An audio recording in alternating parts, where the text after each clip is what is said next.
In the main cast of Chainsaw Man, the most serious and professional would have to be Aki Hayakawa. But at the same time, he may also be the most tragic. Throughout Chainsaw Man's first part, all the main characters go through significant growth, and none represents growth more than Aki. By the end of it, he's a different person than when he started, for better or worse. Be warned of some major spoilers in this video. We'll be getting into some pretty big events in Chainsaw Man's first part towards the end of the video. But right now, let's talk about who Aki Hayakawa is. In terms of his motivation, Aki has a very personal reason for joining public safety. During the Gun Devil's first appearance, his parents and brother were all killed. A lot of public safety agents joined for similar reasons, but they eventually gave up on their goals of killing the Gun Devil, since it seemed like an impossible task. But unlike them, Aki has stayed focused on his goal, and when we first meet him, he's still working towards it. We're first introduced to Aki as a new partner for Denji at public safety, as well as his new roommate. The two of them do not see eye to eye at first, with their personalities almost being polar opposites. We'll get into Aki's relationship with other characters in a moment, but for now, we're going to talk about Aki's abilities. Aki has made contracts with 3 separate devils throughout the series: the Fox, Curse, and Future Devils. The Fox Devil is probably his most simple contract, but also a fairly powerful one. If Aki makes the shape of a fox with his hands, like a shadow puppet, and says the word cone, it summons the Fox Devil. The Fox Devil appears in front of where he made the shadow puppet and eats whatever's in its path. The word cone, if you're wondering, is a Japanese onomatopoeia for the sound of what a fox makes. Despite this being a strong ability, the Fox Devil can become displeased if you feed it something it doesn't like, which Aki eventually learns the hard way when it stops contacting him. The second contract Aki has is with the Cursed Devil. You see, Aki carries a sword around with him, and if he stabs the target 3 times with it and yells "fire," the Cursed Devil will attack whoever he's targeting. However, this comes at great cost. Every time Aki uses the Cursed Devil's power, his lifespan is greatly reduced. When the Cursed Devil tells Aki that he only has 2 years left to live, he decides to end the deal with it. Instead, he finds a new devil to make a contract with. That devil is none other than the Future Devil. You wouldn't think a devil based on something that abstract would be strong, but fear and anxiety about the future is fairly common. So the Future Devil is a surprisingly powerful being, but that means the cost of making a contract with it is much bigger. The way making a contract with the Future Devil works is that you must allow him to see your future. And depending on what he thinks of it, he decides the terms of your contract. Others have lost things like half their lifespan, but Aki gets off lightly. The Future Devil says all he wants to do is live inside Aki's eye, which he agrees to. With the power of the Future Devil, Aki is given visions of the near future. It's a passive ability, unlike the last 2 contracts, but seeing into the future can help Aki out in certain situations. As for why the Future Devil seemed to give Aki such an easy contract, we'll come back to that later on.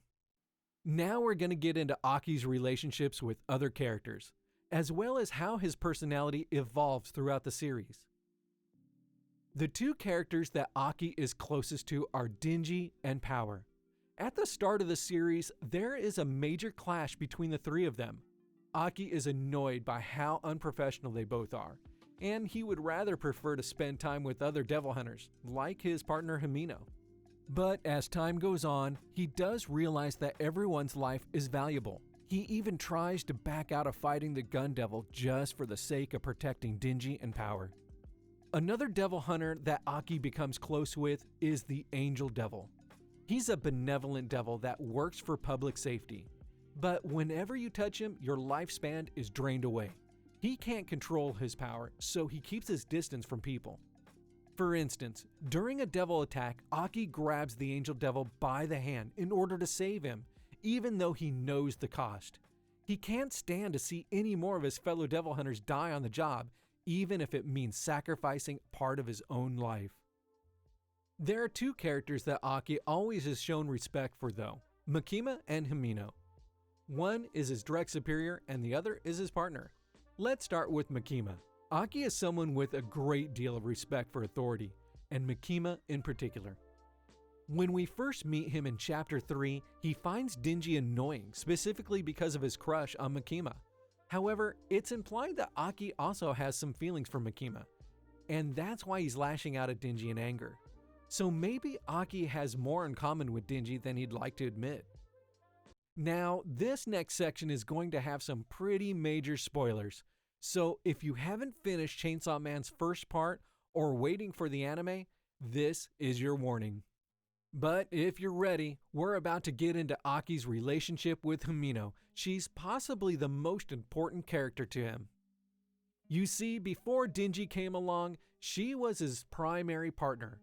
Himino was someone who'd gone through 5 partners before meeting Aki, and when they first met, she had made him a promise not to die. This is where Aki gets his attitude towards not wanting to see his partners die. He picked up a lot of bad habits from Himino, including some bad habits like smoking cigarettes. But as his mentor, Aki had a lot of respect for her. It's implied that Himino may have at one point had feelings for Aki, but he either didn't notice or didn't feel the same way. But everything about Aki's life changed when Himino died. Aki partially feels responsible for her death.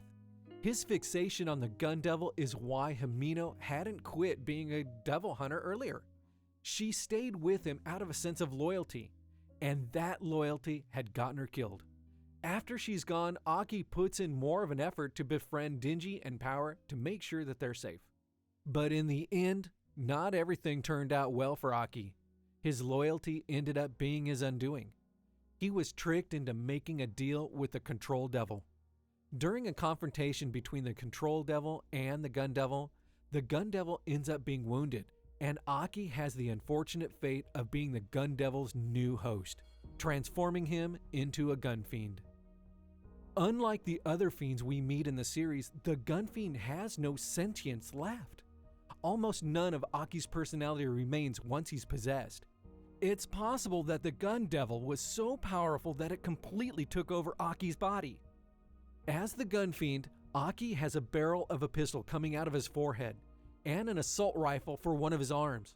The blasts from these guns are so powerful that they're able to send Denji flying straight through walls and level whole city blocks. And keep in mind, this is what a gun devil's power is while he's weakened. The small part of Aki that is still left inside the gun fiend doesn't see any of the destruction he's causing. In a strange twist, Aki sees himself as a kid again on the day his family was killed by the gun devil. And to him, a fight with Denji is nothing but a snowball fight. But eventually the illusion starts to slip when he sees Denji crying. This makes the gun fiend freeze up for just long enough for Denji to kill him. This is why the future devil gave Aki such an easy contract. He saw Aki's future already and chose to live inside his eye. The future devil wanted front row seats to Aki's tragic end. As the future devil himself says, Aki died in the worst way possible for Denji. Denji was forced to kill someone who had become a close friend, but Aki was able to still pass away peacefully. Even if they weren't real, the last thing Aki remembered were memories of his family.